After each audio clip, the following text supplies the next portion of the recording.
Welcome, this is Chris Winters here, and I'm going to share with you 11 lessons that I've learned from building 2 7-figure businesses over the past couple of years. First of all, start with the end in mind. When I first started out, and I started out really building my own businesses, and this was in my my early 40s, by the way, so it took me a long time to get to that point. I was struggling for a while to try to determine what did I want to do with my life. I was in my early 40s. I was broke. My wife had left me with the kids, and I was an alcoholic. I really had nothing going on. I was going nowhere fast. And once I cleaned up and got physically fit and was managing my alcoholism, I was practicing sobriety. I really felt kind of lost. I was like, what is my meaning? What do I need to be doing in the world? And I felt like I needed to actually find a job or something that I could do that was related to my passion, kind of my mission in life. The problem is that I didn't know what my mission was. I really had no clue about what I wanted to do. And I really struggled with that because I felt like if I couldn't figure out what I wanted to do in life, then how could I ever enjoy life and have the freedoms and discover, what I should be doing during my day?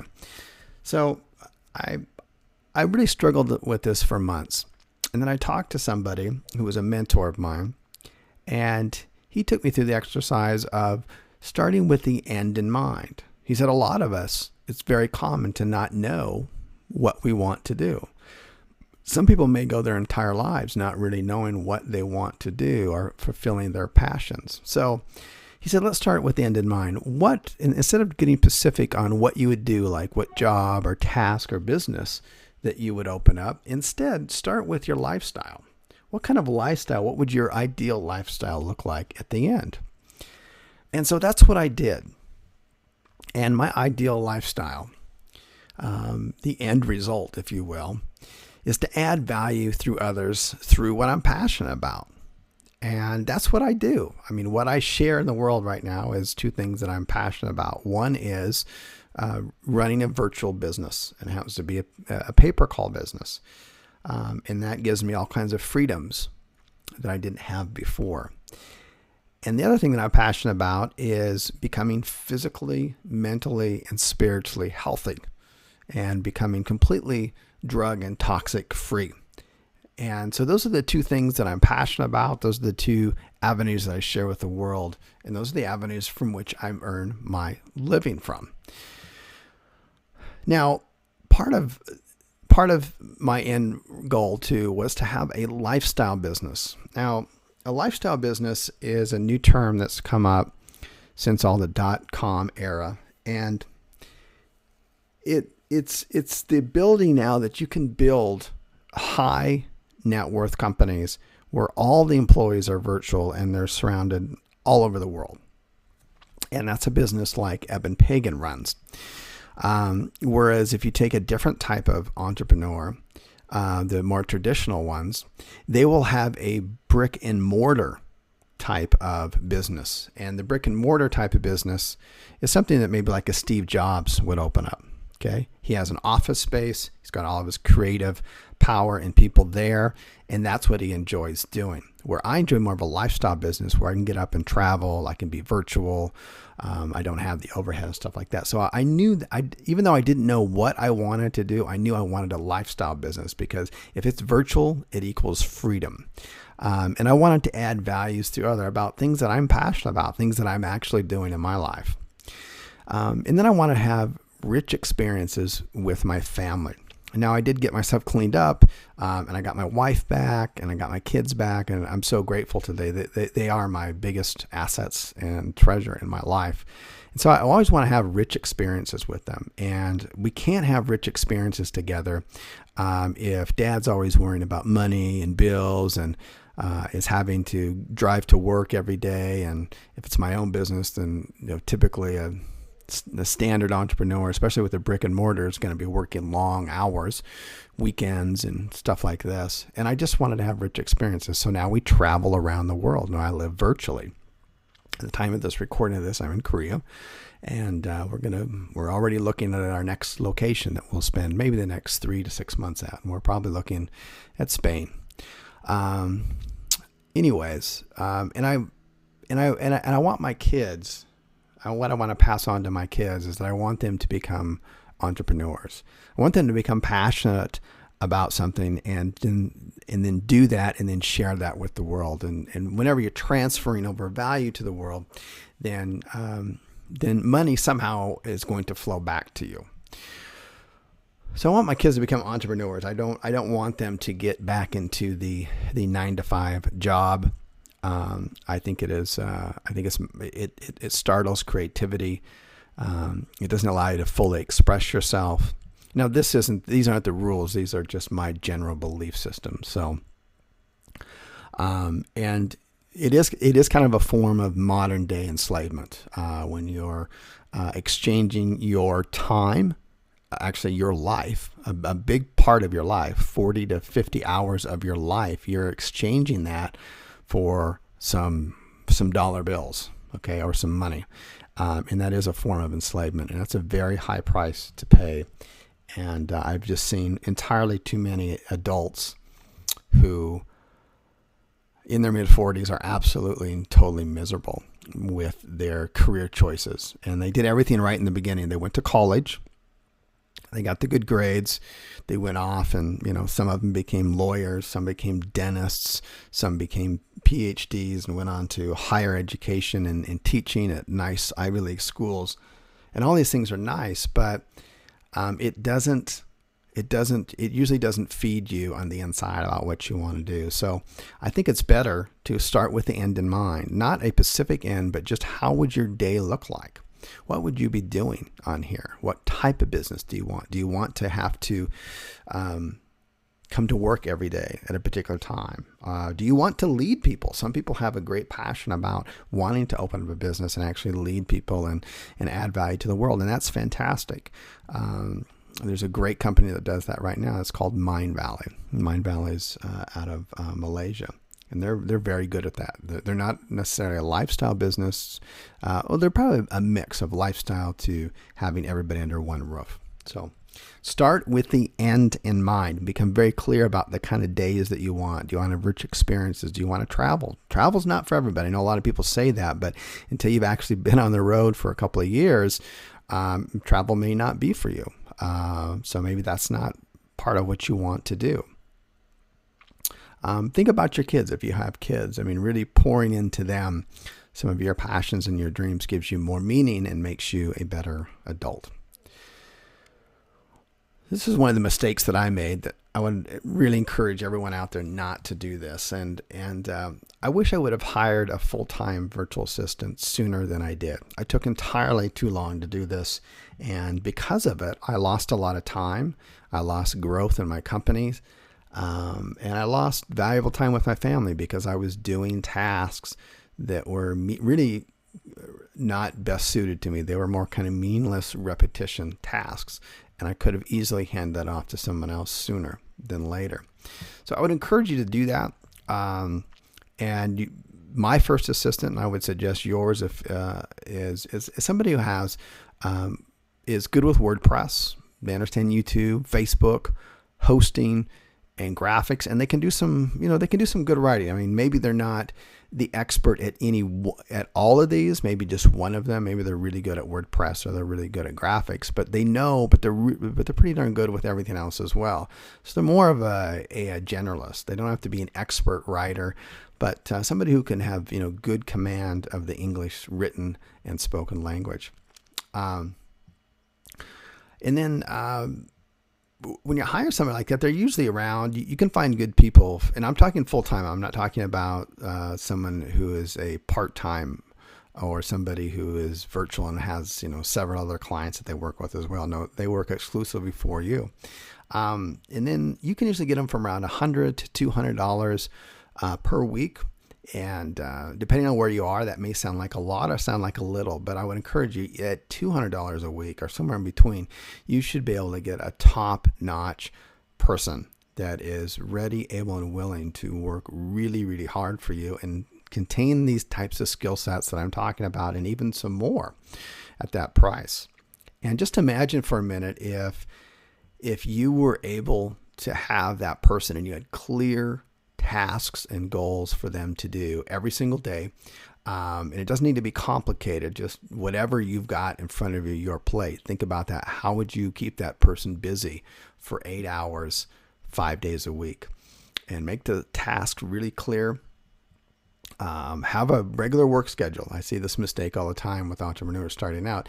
They just have virtual assistants, and there's just kind of tasks that they do, but it's just kind of, there's no clear start and end date in every day. And so the efficiency goes down. So with all of my virtual employees, we all start at exactly the same time, and we all end at the same time, and we all meet on Skype, and we all end on Skype. And then while we're all working, then we can all communicate with each other via Skype. And that's exactly what you should be doing. Otherwise, people will be not held accountable. So if you've got clear tasks, they log in every day, they get on Skype, morning, how you doing today? Okay, good for this day. This is what I need you to do. Great job. Give them some input about the day before, and give them some, make sure that they clearly understand what they need to do for that day.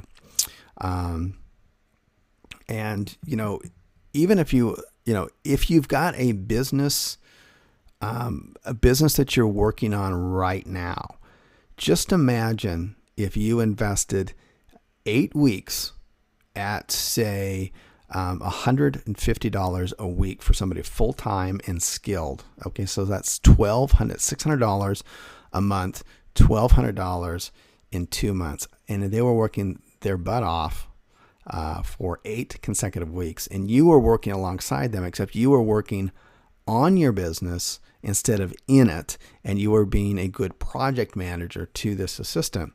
You would literally explode your business, I'm telling you. Think about hiring a full-time assistant as sooner as possible, even if you don't think you're ready, but you're right now going, man, I need to build 20 sites, or I need to build this squeeze page. I need to get these videos done. I need to build my list, and all this kind of stuff. Stop. There's someone else should be doing that while you're off, not on the beach, not working this 4-hour week, but working when you're starting out, working just as many or more hours than them. So you're more than tripling your production. Okay. And more importantly than that, it's not that you're both out there doing the same old task together. You're now shifting and working on the most important task, which is the focus and the vision and the higher things in your business. Become debt-free ASP as soon as possible.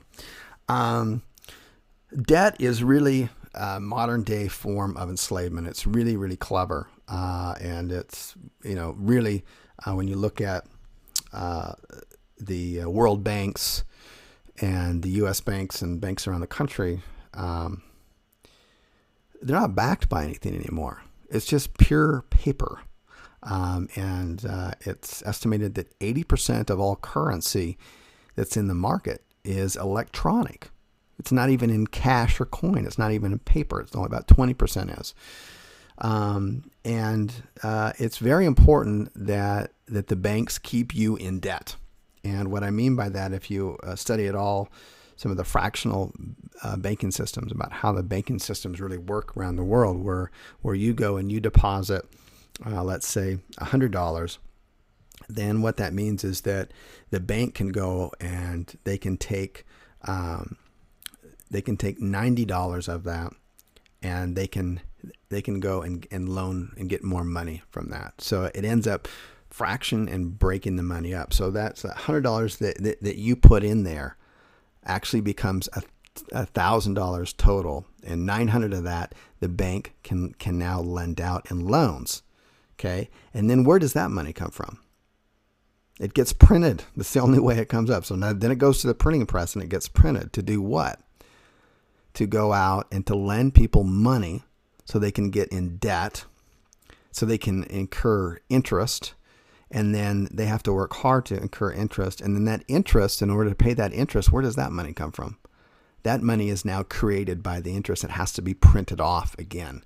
So anyways, this is not a lecture or discussion about finances or world currency or anything like that, but just know that debt is a modern day enslavement, and the sooner that you get out of it, the better you will feel. You will feel an incredible lift off yourself. The average citizen passes away in debt. They have nothing to pass on except they just have debt. They're in credit card debt. They're in car debt. They're in hospital debt. They're in debt. They die. That's scary. You live your entire lives going to school, going to college, and you get out of college and you're immediately what? In debt. And then you go to work and you start working a job so that you can start paying off your debt. And now you got to buy a car. So now you're in debt to your car. And then you got to buy a home. So now you're in debt to your home. And now you start wanting to do things because you're tired of working all the time. So then you go and you finance a vacation.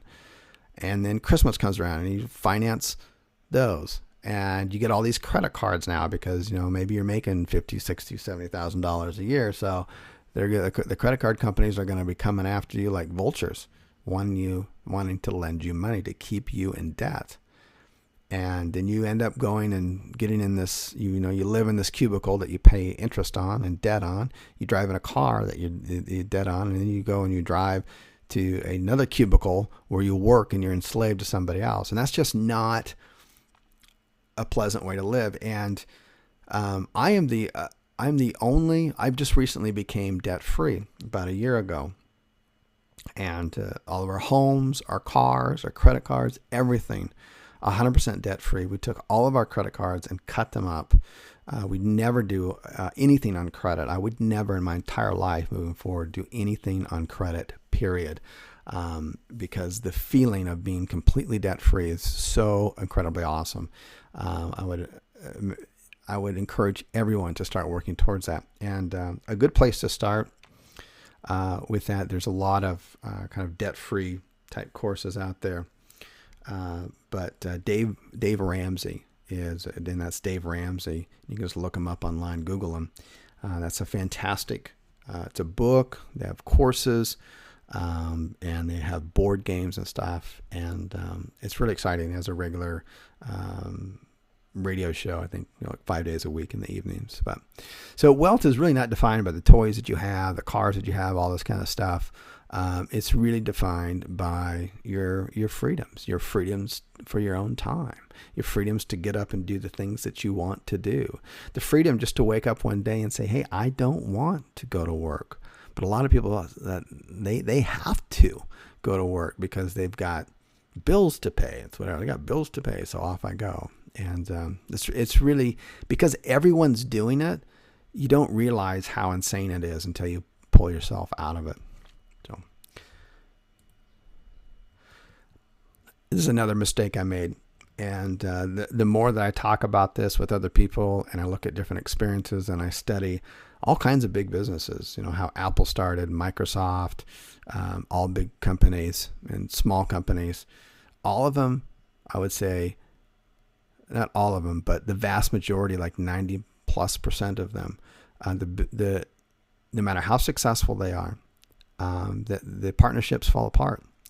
And they either end up in court or one person ends up buying another one and it ends up becoming very bitter and stressful. And this doesn't happen overnight. This is years in the making. So I would encourage you that in any business that you start, to avoid partnerships.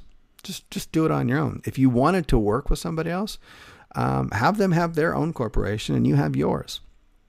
And you treat them like a vendor and somebody that you do business with, but they don't actually own any equity or they don't own you. So avoid partnerships with anybody, even especially family members. Oh my goodness. I've heard nightmare stories about that. So just avoid partnership. It's the best thing you do. You come into this, you get debt free, and then you really have freedom at that point. Networks, masterminds, and events. Look, I could lose everything that I've built up. Right now, it could be gone, poof. And I guarantee you, in 90 days, I would have built myself back up. Why? Because of the business relationships that I have. My business relationships are my greatest assets, okay? And of course, in order to do this and attract good people along the way, you need to have good work ethics, just be an all around good person. You always hear about those people who's like, I can't stand it when somebody says they're going to do something and they don't, or being unreliable. You want to be reliable. You want to treat other people in your business and your networks the way you'd want to be treated. And that's about all that it takes just to become outstanding. And people will want to follow you. They'll want to do things for you.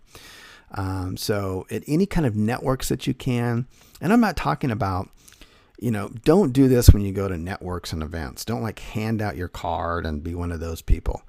Just be cool. You're not there to do any business transactions. I know everyone like teaches that, like, oh, go to a network and, network with people and do business with them and blah, blah, blah. And it's like, that is so boring. Everybody avoids those kind of people, seriously, except for the other people who are looking to do the same thing. And they do it almost in an act of desperation. Just go to networks and just be cool. Just find out about people. That's all. Because really, at the end of the day, your business, and I don't care what you do, your business is about making money with friends. That's it. It's about making money with friends. And where do you meet these friends? You meet these friends in similar industries. Okay. You meet them at networks. So you're there to make friends. You're not there to hand out a business card. Hey, can we catch up later? I think we could really do a lot of great business together. Maybe, no, stop it. Just be genuine. Like you're just meeting people. Forget that it has anything work related to it. Okay. Masterminds. When you can, you need to join a paid mastermind group. Okay. And the paid mastermind groups are the ones to me that are the most valuable. And they're usually pretty expensive, but maybe you've heard this before, but you will seriously, from the relationships that you make there, you will make 10 times back whatever you paid. I have one mastermind group that I pay $25,000 a year for. And we meet up 4 times a year. That may sound very expensive, but I guarantee you I've made more than 10 times that from that mastermind group. Plus, I've got people and friends in there that if anything happened, I could depend on them. And that's part of my group, that if I were to go down for whatever reason, I could build myself back up in 90 days because of the people that I know in that group. So very important. Networks, mastermind, events. Attend these events within your industry. Attend them and get to know people when you're there. Okay. It's very important. This is something that was very difficult for me, and I see it everywhere. I think it's just part of human nature, unfortunately. But people are just not going to support you when you begin your journey. And when I first started out, my wife and I, after I got cleaned up, I got fit and healthy, but I was still broke, right? Even after what she had seen, how I had changed and transformed myself. And when I told her what I wanted to do, she would not support me. She was upset. And my friends were upset and thought I was crazy. And my wife was like, can't you just be normal and get a normal job? And I couldn't. I'm basically, I am basically, for all practical purposes, non-employable. You just could not employ me because I just cannot go in that environment. I wouldn't show up. I wouldn't do things that are normal. I would have a hard time following the rules and regulations because I don't agree with them. Not because I'm a rebel or an outsider.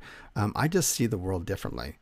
And I want to run in my own path, my own journey. So, but know and expect that. That is completely normal. Don't get down on it. You're more than likely not going to get support, unfortunately, from the people that are closest to you. And maybe you will. Maybe you'll have the good fortune of it. But my experience has been, and I was speaking with others, that the majority of us don't. So your parents are going to think you're crazy. Your spouses are going to think you're crazy. Your siblings are going to think you're nuts. Your friends aren't going to support you. And you're going to feel like an outsider sometimes. And that's why it's important, when you go back to the previous slide I was talking about, to go to these events so you can be kind of around your own kind. It's really important to have that support. My son, who some of you know the story, I had my son start in my pay-per-call business as the first student, as an experiment. And he ended up making around, in the beginning, around $2,000 per month. And he was 4 years old at the time. He was 9 years old. So here's this 9-year-old making this money.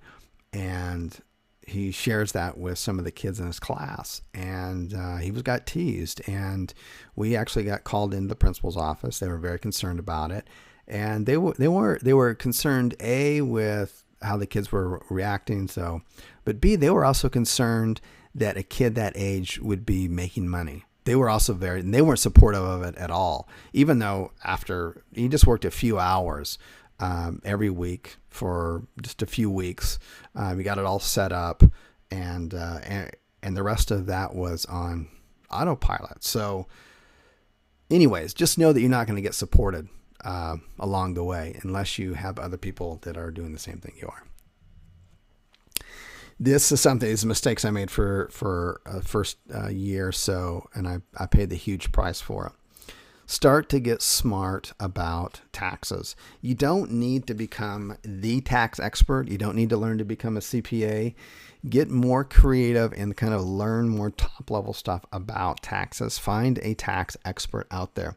Look, if you're just starting out, and if you're in the United States and you do not have some type of business entity like an LLC or a corporation, get one. Okay, just stop whatever you're doing and go get one. The tax benefits alone from that will pay for, even if you make nothing, you just have a job, you can take the losses against your JOB. And it will pay for your courses, these events, and help you get back up on your feet. So that's a small, that's a huge benefit that I see very few people taking advantage of. You could literally have, all these $500 and $2,000 courses and these events. You could have them all paid for by your taxes. Okay. Now I leave the caveat in there that I'm not a tax expert. I'm not giving tax advice. You need to obviously go out and get your own. But another way to get smart about taxes is you start to study some of these larger companies out there, like the Googles and the Facebooks, and you start to study kind of what they're doing. And here's a very simple thing you can do, and a lot of people are not aware of this, and it's 100% legal. Okay, we're not talking about avoiding taxes here. We're talking about avoiding taxes within the laws. Okay, so if you're a U.S. citizen, and let's say that if you're a U.S. citizen, and I open up a corporation in a different country, okay, and then I live 330 days of the year outside of the United States. Okay, so let me just review that. I open up a corporation in another country, and that country needs to be kind of a tax-free country, kind of a tax-friendly country, meaning that any business that I bring in, which everybody on this call, I believe, are listening to this now, is it runs some type of online virtual business, right? You're earning your income through the internet. So you can open up your corporation. There's places, there's all kinds of places in the world to do it. I would, again, talk to a good CPA, good international expat tax advisor. They can guide you in this manner. So, and help you select a country to do this in. So you can open up a corporation in another country, and that in most countries are like this, by the way. Any money that you earn outside of that country, you're not taxed by that country. So you could open up a corporation in whatever country, and you could make $1 million, and that country is not going to tax you.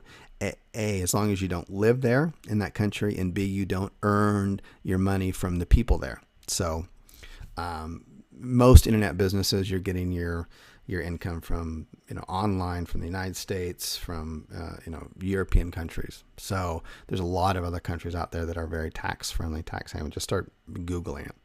That's number one. Number two, live outside of the United States for 330 days of the year. Okay, that's all you got to do. When you do that, your first $91,000 plus up to, I think it's around $20,000 or $30,000 of travel and moving expenses are tax-free. Okay. Now, if you have a spouse, she can work for your company too, and now she can make $91,000 tax-free. You can make $91,000 tax-free, and you can both share in the moving expenses, and you don't have to live in one place. You can bop around the country. Bop around the whole world if you want. You just got to stay out of you got to stay out of the United States for 330 days out of the year. It's that simple. So that's a wonderful way to where that money between the two of you bringing in about $250,000 can be virtually tax-free. And now you're spending for your lifestyle, and that's a lifestyle business. So get smart about taxes. Don't quit your day job too soon, okay? I didn't have a day job to quit when I got started. I was already unemployed, but it was a very painful process. And there was a lot of sleepless nights in the beginning and a lot of ups and downs, more downs than ups. And that process would have been made a lot easier had I had any kind of steady job. Even if I hated it, it didn't matter. As long as I had some steady income coming in. It was so rough in the beginning. So I would encourage you, if you have your job, don't just throw up your arms and quit for the next, entrepreneur idea that you have. You can work both at the same time. Yeah, yes, you're going to work hard, but you'll have peace of mind, and this would afford you things like hiring a VA, getting more work done that way, and you'll just be able to grow your business a lot better. I've seen people quit their jobs, convinced that they're going to make it in the next couple of months, and they're living off of savings, and they don't. And it takes a little more than that. So don't quit your day job too soon. Learn to speak in public. You don't need to become a fantastic speaker, but it's really a valuable asset, because once you start doing some unusual things, you're going to get opportunities to speak. And there's no better way to kind of brand yourself, to network, to add credibility to your name and what you do than to speak publicly. And the first opportunity that I got to speak publicly was at a Bill Phillips transformation event in Colorado. And he had this big event going on. It was a 2-day event. And for those of you who don't know the story, if you pick up the book Transformation by Bill Phillips, I'm in chapter 16, and I won his 2009 not Body for Life. It was his transformation contest winner. So I was a contest winner that year, and he had this big event going on, and he never asked me to speak at the event or anything. And I was, at the time, I had a small mastermind group that I was going to, and we were talking about our greatest fears. And my greatest fear was public speaking, no doubt about it. I was horrified during school. In school, if I was called on to answer a question for the teacher, I was terrified. It was so uncomfortable for me. I mean, beyond, I think, what is, most people are, but mine was even beyond that. So it was, I would literally avoid public speaking at all costs, period. I mean, literally do things to avoid it. So anyways, and in the mastermind group I was in, they said, hey, Chris, this is, in order to grow as a person and as a human being and to add more value to others, you need to step outside your comfort zone on a regular daily basis. And part of it is overcoming some of your biggest fears. And I said, oh, geez, these guys are going to really force me to do this. I'm just thinking to myself, I'm just not going to do this. I'm not going to do it. And so they suggested that I ask Bill if I can speak at his event. And because they said, that's a perfect fit. It's kind of odd he hasn't asked you. And so I contacted Bill's assistant, and she ran it by Bill. And Bill said, that's a great idea. Of course you can. Why don't you put together a presentation and give me the slideshows and give me an overview. And as long as I approve it, you can speak there. So I worked really hard, like 3 weeks straight on this presentation. And I felt really good about it. I had people look at it. And I'd studied how to public speak and stuff. Anyways, Bill got it back. Bill looked at it, and Bill's assistant came back to me, and she said, you know what? There's so many things that Bill doesn't like about this that he doesn't even have the time to tell you. He just said, thanks, but no thanks. I was crushed. And so I went back to my little mastermind group with my head down, and I told them that, and they're like, oh, that's not right, blah, blah, blah. They'd help me look at the slides and help me create the presentation and gave me feedback on it and stuff. So they said, you got to go back. You got to redo it. I was like, no, I already tried. It's over with, guys. It's done. He doesn't want it. And no, they said, no, do it. So I redid it. I redid it, sent it back, and he said the same thing basically. No, it's just not right for our event. It's no good. So I went to the event. And I was actually just kind of secretly relieved that he didn't want me to speak, and he kept turning me down, even though I'd put a lot into the presentations. And the end of the first night, it was a 2-day event. It was actually a 3-day event, but the end of the first night was around 10 o'clock. Bill's assistant found me in the hotel, and she said, "Hey, Bill would like you to speak tomorrow.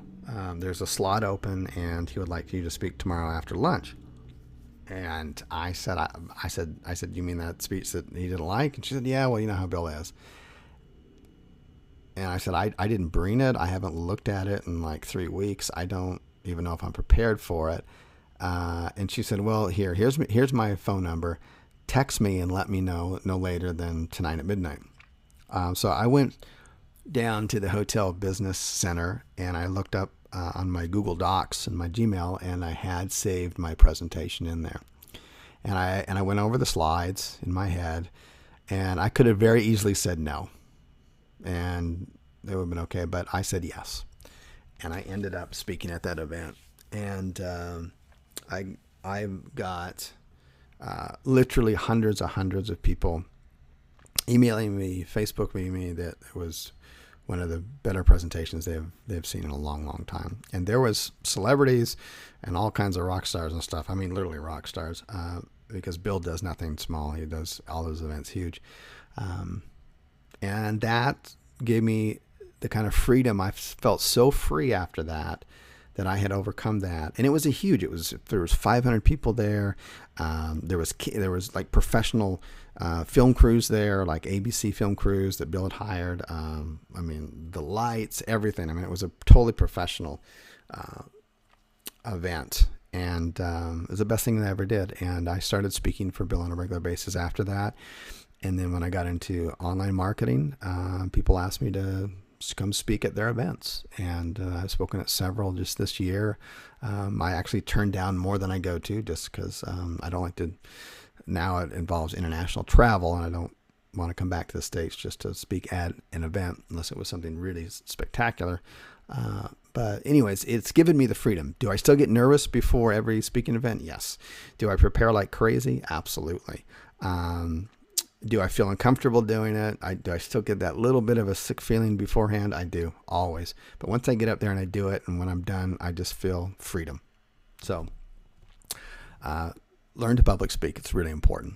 And get up there every opportunity you can to public speak. You don't need to be a fantastic speaker. Just be yourself. A healthy business is directly connected to healthy relationships and your physical health. Okay. Look, when I became physically and spiritually more fit, when I lost over 100 pounds, I kicked my alcoholism, my food addictions, and I was feeling, more vibrant, and I had better relationships with my wife and my kids than ever before, but I was still broke. It's not until I made that connection that the same things that were keeping that extra 100 pounds on me, that was preventing me from losing that, is the same things that got in the way for me becoming successful in business. We always get in our own way, right? That's maybe you've heard that before, but when you can learn how to get out of your own way, all of a sudden things just happen a little bit easier. Things can seem to come to you easier than they did before. And usually what I mean by getting out of your own way is becoming aware of your limiting beliefs and pushing them out of the way. Those little voices in your head that say, I just wasn't dealt that gene card, or I don't have the type of education that person does, or these other people are smarter than me, or this was just the way life was meant to be for me, or I'm afraid I'll fail, or I'm afraid I can't be consistent enough to make this work. All of these little things, these are all normal little limiting beliefs that we all have. And once you can get out of that way of that, then it starts to move other things out of the way too. It makes you free to lose the weight. It makes you free to become physically more healthy by eating better, and it's all helps with your business. Someone who is physically fit, emotionally fit, is going to be a better business owner, right? It just makes sense. So we want to work on all categories. Finally, I just leave you with this, and that is, remember, no matter what you do, no matter what you decide to do or how you decide to move around this world. And remember to serve more, you'll end up living more, and you'll earn more. My name is Qzx700. Take care. Bye-bye.